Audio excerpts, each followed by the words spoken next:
A lógica das antigas elites agrárias brasileiras era, obviamente, você ter controle sobre a terra, mas você ter um reconhecimento sobre aquela terra. Né?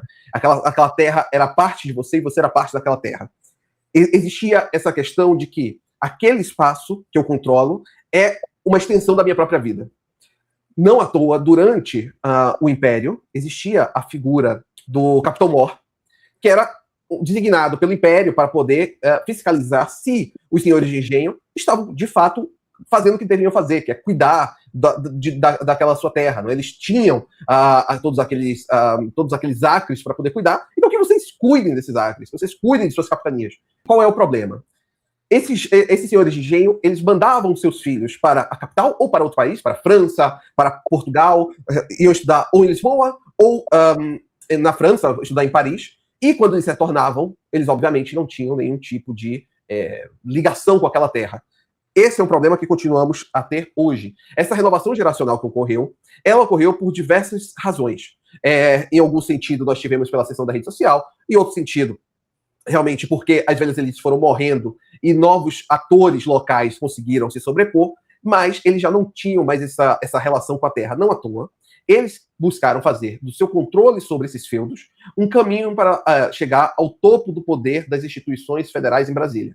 Você vai ter esses agentes políticos utilizando Brasília como o seu QG para administrar o seu feudo, porque eles já não olham para aquele feudo como uma terra que eles pertencem. É apenas uma terra que lhe pertence. E isso ocorreu. Eles perderam no sentido de que a terra tem eles como pertencentes, né? Ou seja, eles pertencem àquela terra. Não, não é isso. Aquela terra pertence a eles. Se formos parar para pensar, não tem muito diferente. Se alguém parar para ler, por exemplo, esse livro do Gaetano Mosca, né? What is the Mafia? Que ele está falando sobre a questão ali do poder paralelo e sobre o fluxo entre elites. Você vai perceber que de certa forma, o Comando Vermelho e a máfia italiana guardam todos os paralelos possíveis. Todos os paralelos. É o mesmo fenômeno. Quer dizer, é o mesmo fenômeno, exatamente. Todos os paralelos possíveis que você puder pensar.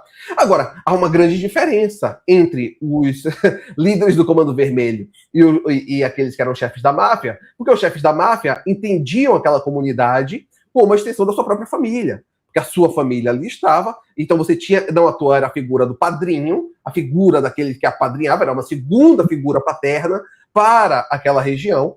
Então, existia uma questão que o controle daquele mafioso significava um poder político legítimo. Né? Não é o caso do Comando Vermelho. O Comando Vermelho não tem essa relação. A relação deles é uma relação metafísica com a favela, porque eles são um polo favelizador também. Então eles têm essa concepção metafísica sobre a favela, onde eles se enxergam, mas não com as favelas propriamente ditas. Não à toa eles são violentos e eles somente conseguem exercer a sua soberania sobre esses territórios matando, torturando, enfim, fazendo coisas terríveis. Então, esse é um fenômeno que pode ser observado em várias, tanto no poder político formal, quanto no poder político informal. Você pode observar isso, e é o que aconteceu com o Centrão brasileiro. Perfeitamente, perfeitamente. Eu queria abrir um outro parêntese. Eu vi algumas